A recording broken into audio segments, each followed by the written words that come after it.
Nafas yang keluar dan masuk adalah tasbih biologis yang diberikan Tuhan secara gratis. Ketika kesadaranmu mampu menyelami setiap hembusan nafas ini, maka sajadahmu bukan lagi kain yang terhampar di lantai, melainkan seluruh alam semesta ini. Kapan terakhir kali kamu merasakan sholat yang benar-benar khusyuk, yang ketika takbiratul ihram itu dilakukan, duniamu langsung sirna? Di video ini kita akan mengenali tanda-tanda ketika sholat daim mulai mengalir dan mengubah seluruh hidupmu.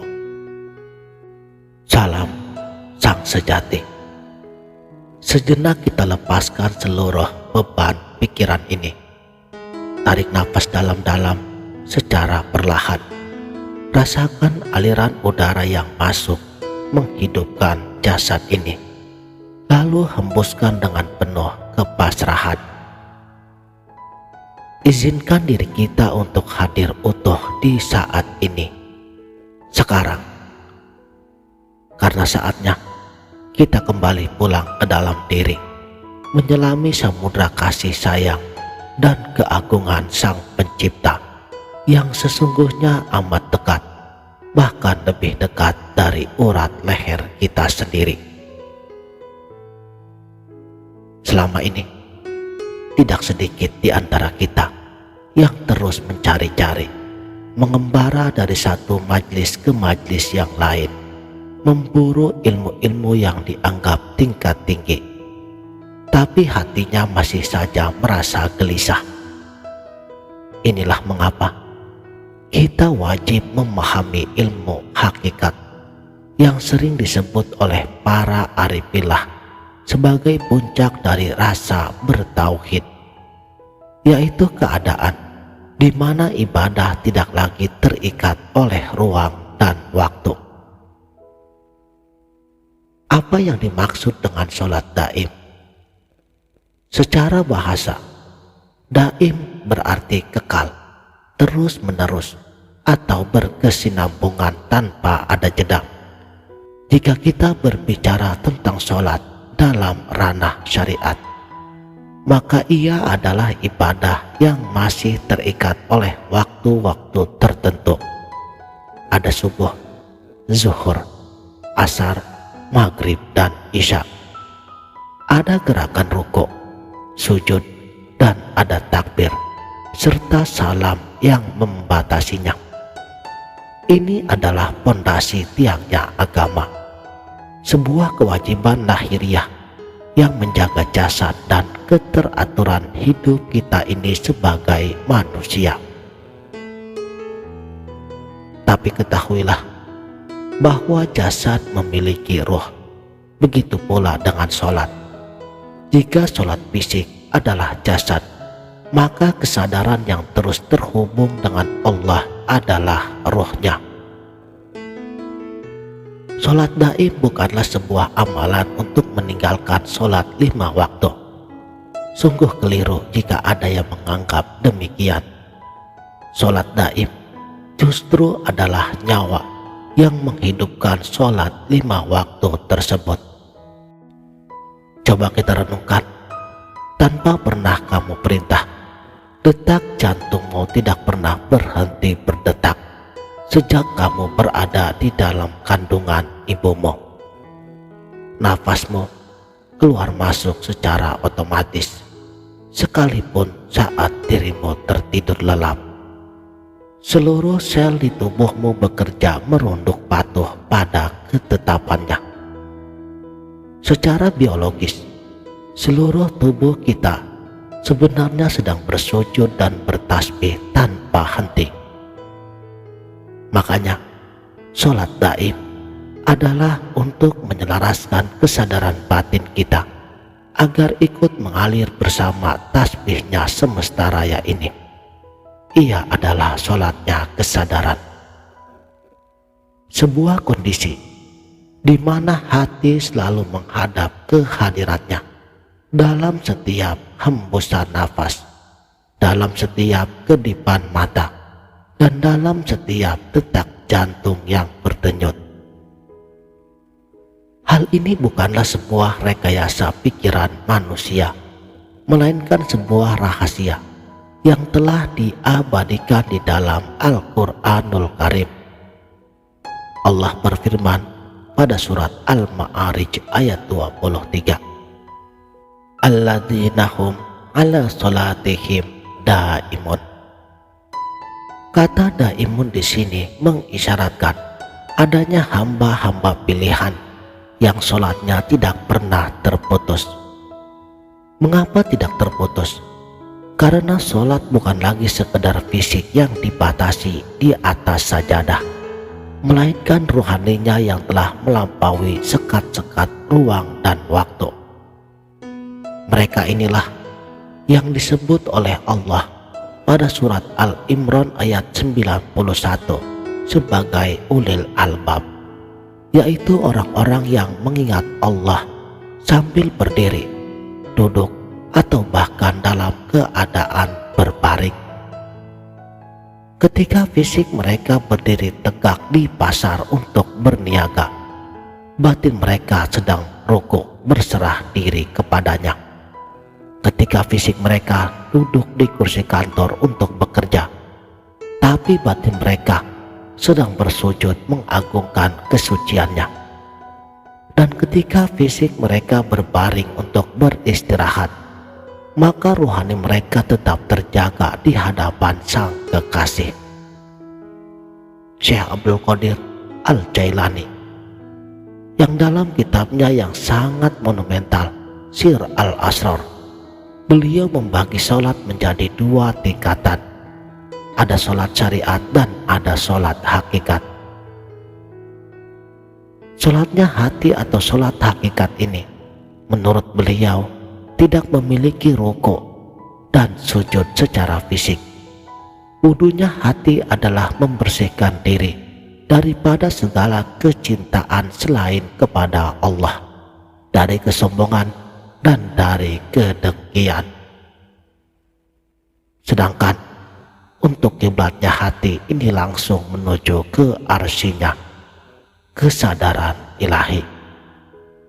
Selama hati itu tidak lagi mengingat keduniawian dan ego dirinya, maka selama itulah hati tersebut dianggap sedang berada di dalam sholat yang abadi.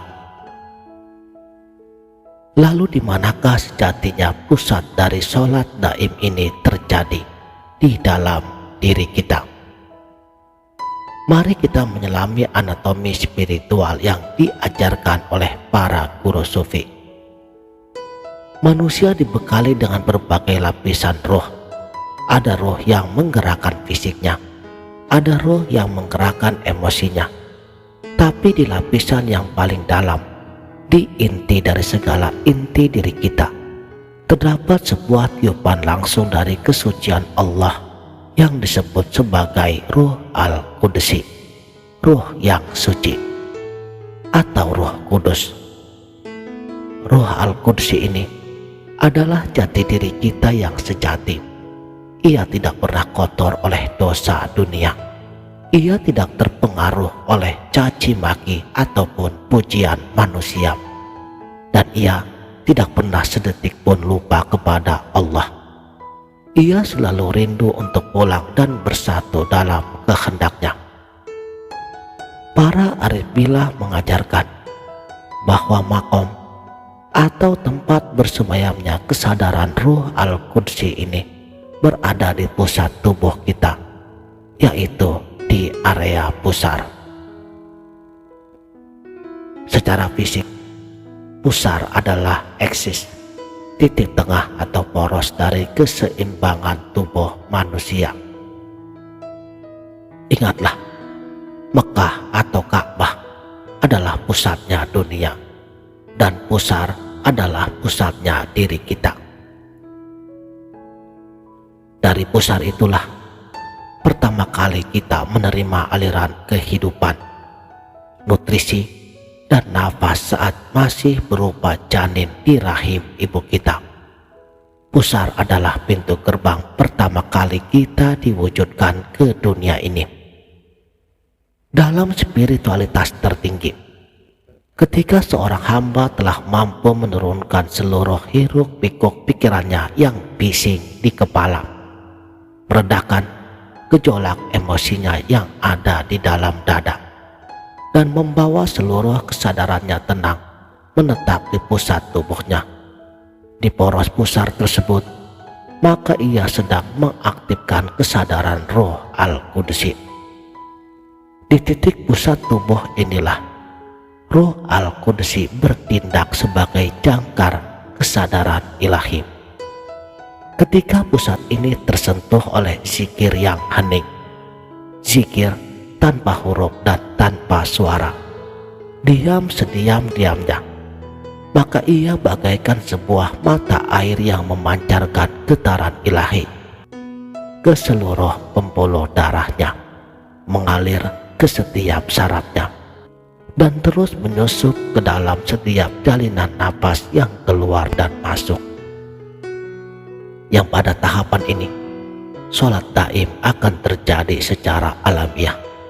Kamu tidak lagi bersusah payah merapal zikir dengan lidah ataupun dengan pikiran, melainkan Ruh Al-Qudsi yang berada di pusat tubuh itulah yang sedang melakukan sholatnya yang abadi, diam sediam-diamnya, karena yang menyembah telah larut dan yang disembah menjadi satu-satunya kenyataan di dalam diri. Asma, sifat, af'al dan zatnya telah esa di dalam kesadaran ilahi. Saudaraku, sang sejati, kesadaran ini mulai tumbuh dan mengalir di dalam diri seseorang. Ia tidak akan membuat orang tersebut menjadi aneh, merasa sakti, atau menjauh dari masyarakat. Sama sekali tidak. Justru, ia akan menjadi manusia yang paling alamiah, paling jernih, dan akan memancarkan tanda-tanda keindahan yang akan menyentuh jiwa siapa saja yang ada di sekitarnya. Tanda yang pertama adalah lahirnya ketenangan hidup yang stabil. Orang yang kesadarannya sudah menetap bersama Ruh Al-Qudsi, ia tidak akan mudah diguncang oleh badai dunia. Ketika ia dipuji, ia tidak terbang menjadi sombong. Ketika ia dicaci, ia pun tidak jatuh menjadi terpuruk, karena ia telah memiliki poros batin yang sangat kokoh. Kini, ia memandang dunia ini seperti riak-riak kecil di permukaan samudra. Sementara di kedalaman jiwanya, suasananya begitu sunyi, damai, dan tentram bersama Allah. Tanda yang kedua adalah sirnanya rasa memiliki, berganti menjadi keikhlasan yang fitri. Kalimat inna lillahi wa inna ilaihi raji'un, bahwa kita adalah milik Allah dan kepadanya lah kita akan kembali, bukan lagi sekedar pemanis ucapan di bibir saat terjadi musibah. Kini kalimat itu telah menjadi darah dan daging dalam kesadarannya. Ego kediriannya telah runtuh. Ia sadar sesadar-sadarnya bahwa ia tidak memiliki apapun juga. Bahkan dirinya sendiri bukanlah miliknya.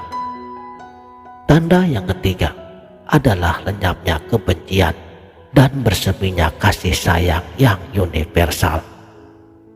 Seseorang yang hidup dalam sholat daim, mereka tidak lagi memiliki ruang di hatinya untuk menyimpan dendam, kedengkian, ataupun berprasangka buruk, karena hatinya selalu memandang dari sudut pandang Ruh Al-Qudsi yang suci, yang melihat setiap makhluk dengan pandangan kasih dan sayangnya.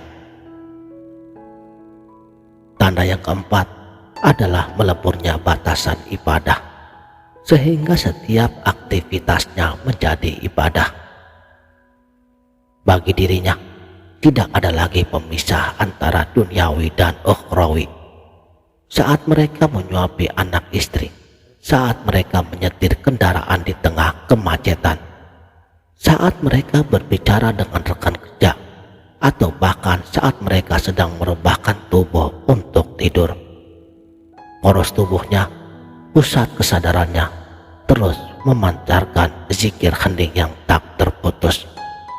Hidupnya adalah sholatnya, dan sholatnya adalah hidupnya. Demikianlah, terima kasih telah menonton. Salam